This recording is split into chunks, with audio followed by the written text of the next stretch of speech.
Hi everyone, my name is Jen and this is Bee's House of Plants, where we talk about all things houseplant and home design. Welcome back. So today I have for you my year-end wrap-up video where I'm going to share with you my top 5 favorite plants of 2020. To prepare for this video, I went back and watched the one I posted last year. I'll make sure to link it right here, my top 5 favorite plants of 2019, and I feel like, wow, a lot has really changed. When I posted that video, I think I was just starting to kind of like find my footing in the plant world, and that was really the moment when I went from, casually liking plants to like this being a full-blown obsession. And now at the beginning of 2021, I feel like a lot has changed from that point as well. In the beginning of the year, I've definitely pulled back a little bit and have now found a better balance between, you know, liking plants, enjoying taking care of plants, but not having it be anything. I've definitely curbed a lot of the impulse shopping that I was doing, and have a better appreciation for the collection that I do have. I have purged my collection I think twice this year, so I have a smaller collection now than I did at the beginning of the year, although I don't know how much that's saying because I still have a lot more plants than a normal person would have. But yeah, so in the 2019 video I mentioned that the favorites of the year are plants that will always be kind of like no fuss plants that have an ability to be replaceable, because I at that point still considered myself, you know, a beginner. And I don't know if I think my position still stands on that. I would still categorize myself as a beginner, but I have learned a lot more about plants and taking care of plants, you know, in the past year. I would not consider myself a collector, and I don't really want to be a collector. I am very firmly in the plant hobbyist bubble. So although a lot of my plants on this top 5 list now are maybe more highly sought after and maybe have a higher value than the ones from last year, I think the same sentiment still stands, in that I really like plants that are easy to take care of. Alright, so this is my top 5 list that are going to be in no particular order. Okay, so this is the first plant. I pulled it off of the plant shelf back here. This is the Monstera Addinsoni Eye. This is kind of a surprising favorite, considering that at the beginning of 2020, I did not like this plant at all. I thought it was kind of overhyped, and I was like, why do you want a plant that looks so fragile and so holy? But I surprisingly really loved it. I got a few cuttings of it as a gift, and it just grew so well for me. I don't think I got it till about like mid-year or earlier in the year, and now it's almost as tall as me. Isn't that so crazy? And it grows so well, and it produces like the prettiest leaves ever. I do have mine currently in LECA. I got it as water propagated cuttings, so it was very easy for me to transfer it into LECA. Because this plant is in LECA, the care for this plant is exceptionally simple. I water it once a week with just plain water that has been pH'd. I do flush days once a month.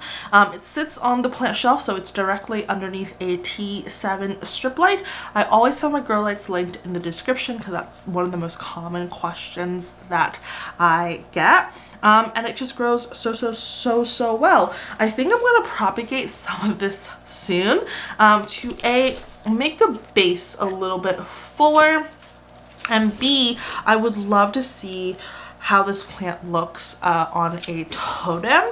I think that it'll produce even bigger leaves if it was able to climb on something. So that is my plan for this plant in 2021, but I likely won't start propagating it till closer to springtime. So Monstera Addinsoni Eye. Okay, number 2 on the list, I don't think this plant would be a surprise to anyone, and it is my synchonia podophyllum albo variegata.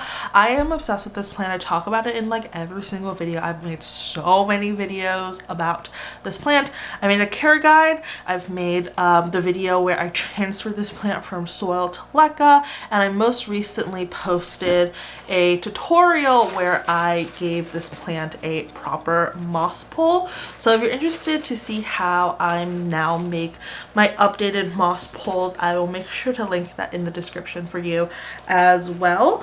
So this one is in LECA, and it grows so incredibly quickly.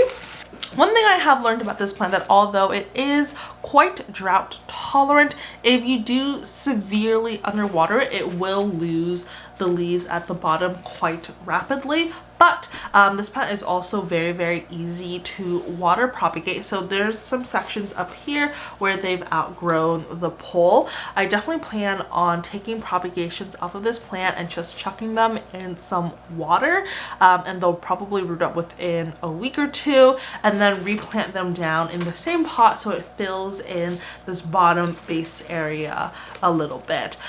This plant definitely grows much, much better when it's given something to climb on, and I think it looks better than to let it trail. It kind of produces smaller leaves if you just let it trail, versus if you let it grow upwards, it'll tend to produce a little bit of a bigger leaf for you. Okay, speaking of letting things grow on a totem, this is my Philodendron micans. I am so proud of this micans. I've also talked about this micans quite a bit, so this also should be no surprise to anyone. I converted this Philodendron micans at the beginning of the year, and it really took to being in LECA and being on a pole very quickly.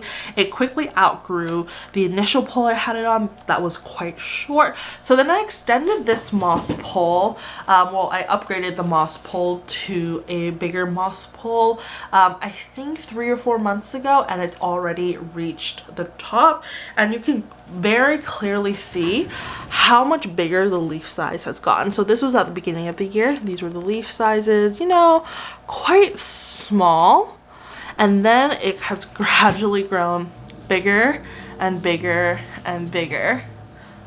I am definitely going to let this one keep growing. So you can do kind of the same trick that I just talked about with the synchonia podophyllum, where you can take propagations off of the top and then replant them down in the base. But I think I'm actually going to try something a little bit different. I saw this trick on Craig Milren's Instagram page. I talk about him all the time. I'm obsessed with his moss pole plants. What he does is that sometimes when they've reached the top, he'll bend his plant down like this. You can see how like the stem is now bent downwards, and then he'll let the plants grow down. The leaves themselves will they will just adjust to where the light is, so the leaves will still be upright like this, but the stem will be going down, and that way the leaves will continue to get bigger whilst still filling in the gaps on the pole without you having to cut and propagate. Doing the bending method instead of chopping and propping can get you, a fuller looking plant quicker, because obviously now you're not taking the time to root new cuttings or to wait for the cut areas to grow new growth points. So I'm trying it out. Hopefully by the end of 2021 this will be a very full plant, and I probably will have to make an extension for this moss pole at some point as well. I'm just so obsessed with the velvety leaves. I think I've learned that in 2020 that velvety philodendrons are my favorite. Speaking of velvety philodendrons, the next plant on my favorite list is definitely my Philodendron Splendid, which is the Milanochrysome cross with varicata. In the past couple of months, the growth of that one has kind of slowed down a little bit because I started experimenting with it, which is kind of scary because it might possibly be my absolute favorite plant, but I started experimenting with it. I'm moving it from a passive hydroponic system to a hydroponic system. I'm doing deep water culture with it. There will be a video coming about that if it's successful. So I'm not going to carry it because it's very heavy, but I'll make sure to insert a clip of what it looks like so far. I love it so much. It grows so well for me. The leaves get bigger with every new leaf. It's velvety, it's gorgeous. It is very drought tolerant and also very easygoing in terms of the amount of lighting it gets or the humidity. I don't have any extra humidity or anything like that around it, so it's in just ambient room humidity and it's growing just fine that way. And I think for number 5 on this list of my top 5 favorite plants of the year, it will have to go to the handy dandy trusty golden pothos. This is definitely not the biggest golden pothos I have, nor the longest golden pothos, but it was the one that was closest to me, so that's the one I grabbed. And this one is still quite long as well. I think the golden pothos is honestly such an underrated plant. It grows in pretty much any condition ever. You can give it like such low light and they'll still be happy and still put out a ton of new growth, and it really gives you that maximum jungalow vibe very quickly, and it's one of those just very dependable plant that changes the look of your room so drastically. It's one of those plants where like you can just neglect the crap out of it and it'll be totally fine. So this one is in LECA as well. I didn't transfer it into LECA though. This is cuttings from my other golden pothos that then I water propagated, and then I transferred it into LECA. So the roots in this plant has never touched soil. I've heard that transferring a pothos from soil to LECA is actually very difficult. I'm not sure because I've never done that. I've always just taken cuttings, but maybe something I will do soon in the future just to try out and experiment with. So the golden pothos. Alright, so those are all of the plants I have for you. Let me know in the comments down below what your favorite plants for 2020 are. Thank you so much for watching this video. If you like it, give me a thumbs up, subscribe, and I'll see you soon. Bye!